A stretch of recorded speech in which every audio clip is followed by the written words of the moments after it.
YouTube family and friends. My husband and I, my name is Shantae and my husband's name is Chris. Today we are going to bring you an update on our twins because back in February we did a gender reveal, revealing to you guys that we were having a girl and a boy. And we named them Brooklyn Grace and Noah Matthew. So it all started when I went to my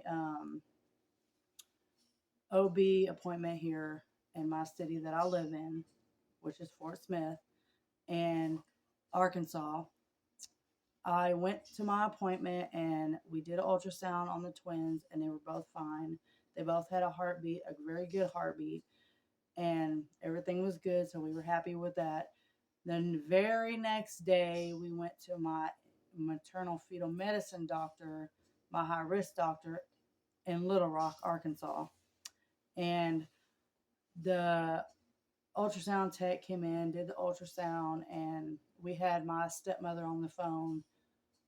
And it was just me and my husband and my stepmother on the phone. And they did the ultrasound, and the ultrasound tech got done and she left. And then the doctor came in the room and said that our little boy did not have a heartbeat. Now, remember me telling you that the day before they both had a good heartbeat, everything was fine. And then that day, during the ultrasound, they found that he had no heartbeat. And we were all upset and crying because we didn't know exactly what had happened. We still to this day don't know what happened. So, fast forward to June 14th. I was having contractions all day. What I did not know was contractions. And we had went out to eat for our birthdays to Golden Corral. But I still mustered through the day, even though I was having contractions all day. Like I said, I didn't know what they were because they felt different to me than when I was pregnant with my first. And my due date was not till July 20th. So on June 14th, I started having contractions all day, and they lasted through the night. This was on a Friday. And my husband got up to go to work Saturday morning. And I could not sleep in the bed. So I ended up coming out here in the living room and sleeping in my recliner the best that I could. I was still in so much pain. I didn't know what was going on. And he got up to go to work, and I got up and moved around and made him breakfast and things like that and got him ready to go to work, even though I was still having contractions. And 5 minutes before he walked out the door to leave to go to work, I got up and went to the bathroom, and my water broke all over the floor. And I was supposed to have the babies in Little Rock, which is 3 hours from Fort Smith. And I had a feeling that I was not going to make it to Little Rock because, like I said, we lived 3 hours from there. So my husband called a friend of ours, and she came over and instantly came over and took us to the emergency room, labor and delivery. And by the time I got up to labor and delivery, they checked me and I was already a 6 centimeters. So it's like, well, there would have been no way you would have made it to Little Rock. So you're going to have the babies here. And the reason why they wanted me to have the babies in Little Rock is because of the severity of Brooklyn's case. I never updated you guys on this, but ever since we found out we were first pregnant with the babies at a very early stage, we found out that Brooklyn has what you call hydrocephalus, which is fluid on the brain. And then she also has holopresencephaly, which is, how our brain divides down the middle. Well, her brain, holopresencephaly, is where her brain started to divide, but did not. It stopped right past the beginning. It just stopped. So it didn't divide anymore. So wherever the brain tissue did not form, there's fluid there. So, which makes her head a little bit bigger. So, in order for me to deliver her, I had to have a C-section because her head was so big for me to have her naturally vaginal birth. So we had to had the babies here in Fort Smith, there would have been no way I was able to make it to Little Rock, being at 6 centimeters. So with the severity of Brooklyn, they really wanted me to have her in Little Rock, but like I said, we could not make it there. So what had happened is I went to labor and delivery. They rushed me up to a room. They checked me, and I was already 6 centimeters, and my water broke at home, so they didn't have to break my water. Now, when I had my first, my water never broke, so they had to break it for me.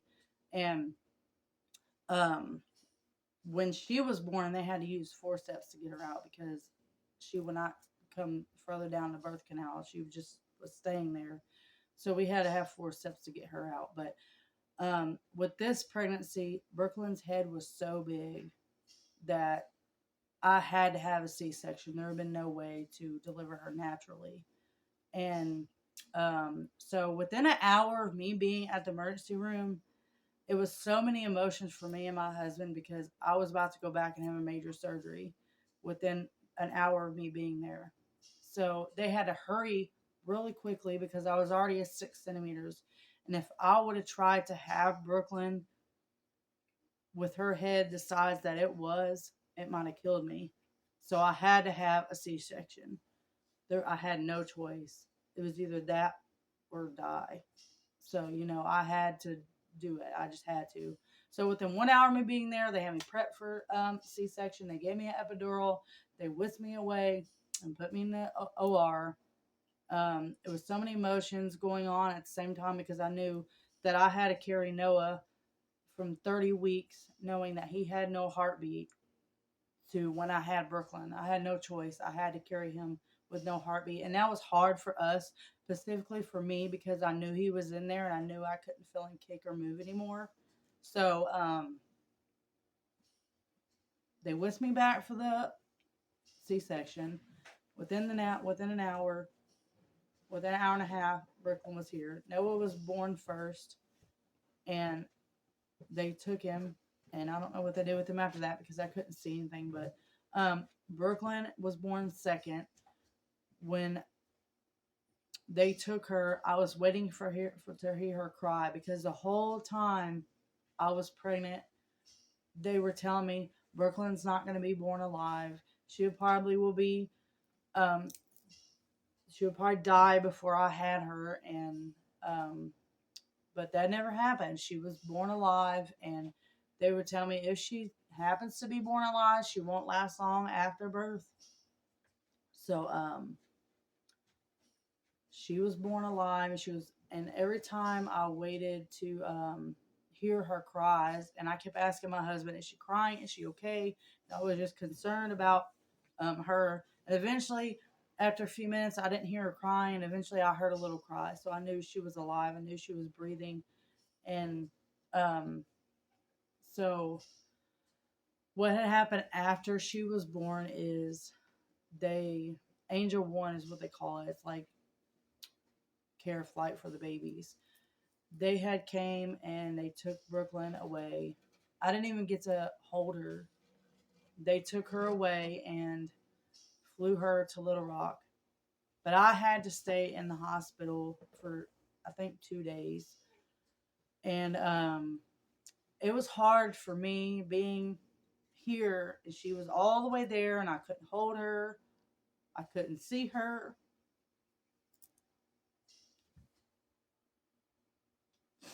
It was just hard. Sorry. But I was okay. I got out in 2 days and I was able to come home, and we were, we were trying to get on Ronald McDonald House, and because I knew just the severity of Brooklyn's case.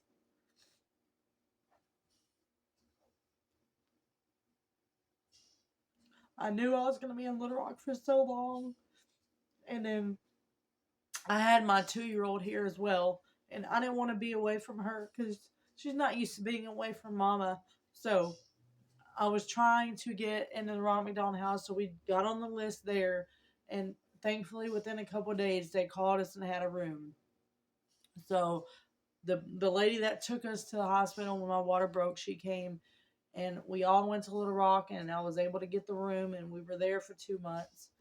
And before we went to Little Rock, I went to the funeral home and was making arrangements to get Noah. We did not bury him. We wanted him cremated only because um, I want Noah to be wherever I am. So if I'm here in Arkansas or if I'm in Ohio, wherever I am, I want him to be with us where he belongs. If I bury him here in Arkansas and we move to Ohio, then I won't be able to go see him or leave flowers for him. So I figured I want him to be where we are. So yes, he's been cremated and we have him, but I was not able to pick him up until we came home from Little Rock. But here is his little urn. It's blue and silver and it has a little teddy bear on it. So this is Noah Matthew Boyan. And he was born June 15th and he was 1 pound, 14 ounces. And this was Brooklyn's twin brother. So this is Noah. And we will forever have an angel. It's just hard to talk about. But when I arrived in Little Rock, and I knew we were going to be there for a while, and I knew we were going to be there for a while, so we got the Ronald McDonald house. We moved all of our stuff into the Ronald McDonald house, and we did have a pet here at home, but my mother was taking care of him the whole 2 months we were gone. And you may have seen the videos of us posting of Elizabeth playing at the hospital and Ronald McDonald, and we met some really nice people there, and the nurses and the doctors were all very nice and very understanding. And they're probably not going to see this, but I want to thank them for saving my baby. So, but we got there. Brooklyn was admitted to the NICU already when I got there. Um, we didn't get to hold her right away because of everything she had going on. Um, there was just a lot of emotions going on and a lot of different things. When I first got there, she was, I think, like maybe a week or two, maybe a week after I got there, they did a shunt surgery. It's where they put a shunt in her brain and it drains like a tube down into her stomach, and it drains all the fluid from her brain to her stomach. And they told me the risk of this surgery was seizures. So that was scary in itself to know that she could be having seizures and after this surgery. And but we prayed. We prayed every day. I prayed through my pregnancy. I prayed the whole time she was in the NICU, and I still pray to this day for her. And they did the shunt surgery, and her oxygen, I think a day or two after, kept dropping, and her heart rate kept dropping, and they were like, we think she's having seizures. So they hooked her up to an EEG machine to monitor her brain to see if she was having seizures, and sure enough, she was having seizures. And they told me that this was normal. This is going to happen after the shunt surgery. And, you know, so they started to figure out what seizure meds would help her to control the seizures the most. And there was a couple times when I was in there with Brooklyn sitting at her side, and I seen Brooklyn have a seizure firsthand. It was silent seizure. You couldn't tell that she was having a seizure by looking at her, but when she would have one, it would drop her oxygen and drop her heart rate. So that's how we knew she was having seizures. One day I was sitting there and her heart rate dropped all the way to 20. And for me, sitting there, seeing it happen to her in front of my eyes was hard. So they were still trying to figure out what medicines to put her on that would help the seizures. And And the doctor told me, one of the doctors said, I don't think she's going to make it through the night, honestly. So we started crying, and they put Brooklyn in the room. And I asked him, I said, okay, since y'all think that she's not going to make it through the night, I want for my oldest daughter to meet Brooklyn. Since y'all don't think she's going to make it through the night, I want this to happen. So they made it happen. We was able to get Brooklyn and Elizabeth together and get some pictures of them together. And that's all we wanted, is for her to meet Brooklyn. So they made it happen, and it happened. And the next day I said, okay, if she makes it through this night, I want her to be baptized. And we started praying. The next day they came in and baptized her. And I kid you not, ever since that man came in and prayed upon Brooklyn and baptized her, she never had another seizure after that day. God really works miracles. I tell you, he does, because I prayed every day I was pregnant with her. I prayed every single day as she was in the NICU, every day. And I prayed that God would take this away from her, whatever she was having. Just take it away. And it stopped. She had no more. I mean, I'm sure it had something to do with the medicine they had her on, but also I think it had a lot to do with us praying for her, you know. So, yeah. Then after that, she was improving well after the shunt surgery. She had no more seizures. So they ended up moving her back to the NICU out of that room. And I think a week later, we were trying to work with Brooklyn on taking a bottle, but she wasn't doing really well with taking a bottle. So um, they decided to put in a G tube just to be safe, to make sure she would get the nutrients that she would, because they didn't think it was a good idea to send her home only on a bottle and not a G tube, because we didn't want her to aspirate. So we went ahead and put in the G tube, and she recovered well after that. And before we was able to leave the NICU, I had to go through training on how to take care of the G tube. I had to do stayovers, and with her, I could not leave the NICU until I knew how to do everything at home: medicine, feedings, formula mixing. I had the last 2 weeks we were there. I spent numerous nights and days at the hospital learning how to do the G tube care, how to feed her through the G tube, how to give her meds through the G tube, and everything before we was able to go home. So we were there a total of 2 months. Um, so yeah, she's fast forward to when we got home. They let us go home after I did all my stay-ins, room-ins, training. They finally let us go home. It was a sad day when we had to leave, because we met so many good people, so many good friends, um, so many nice doctors and nurses, and mainly her primary nurse.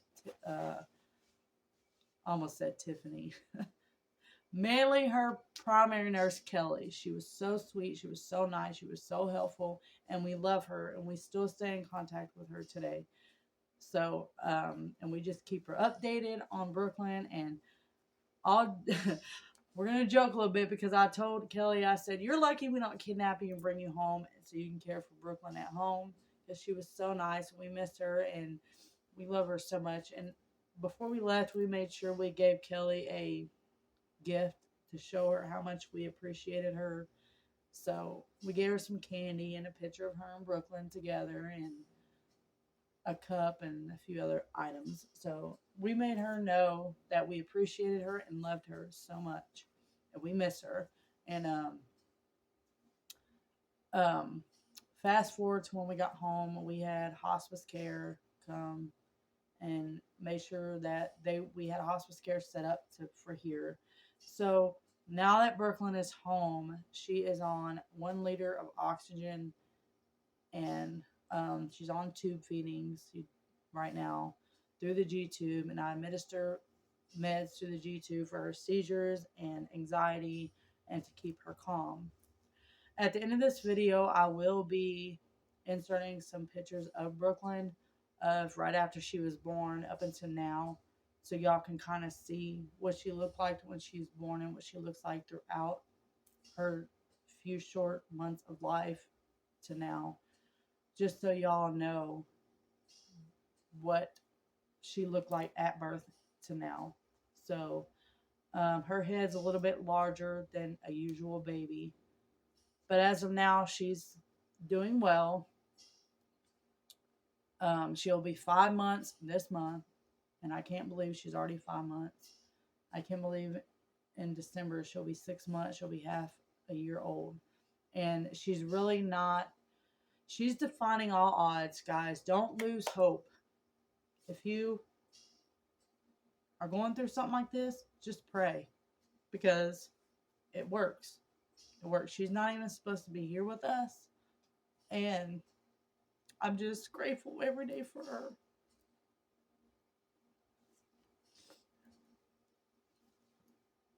I love her so much.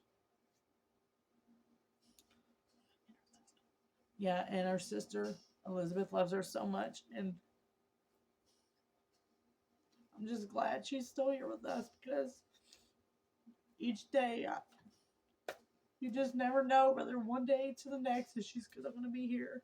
So we try to love her and care for her. So she will always have an angel looking over her, Noah. So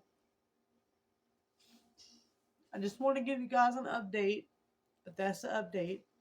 And we will continue to update. I'm sorry this video took so long. It's just, we've had so much going on, back and forth to Little Rock, back and forth to the doctor. And so, I mean, it's going to be a long, hard ride for her. But I'm praying that she will improve day by day. And that she will continue to live and continue to be here for us, because that little baby is not supposed to be here today. But I am so grateful for her to be here.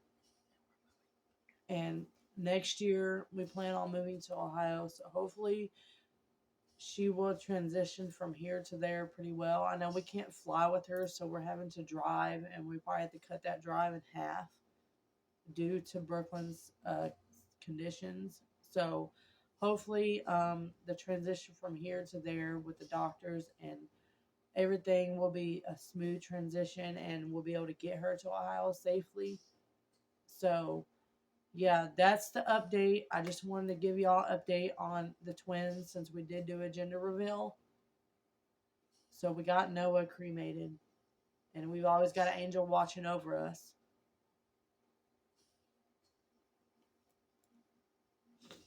So just continue to pray for Brooklyn. At the end, I will post videos of or pictures of her. And thanks for watching from Chris and I, Shantae. And if you like what you see, please like and subscribe and give this video a like. And stick around for more videos. Thanks for watching.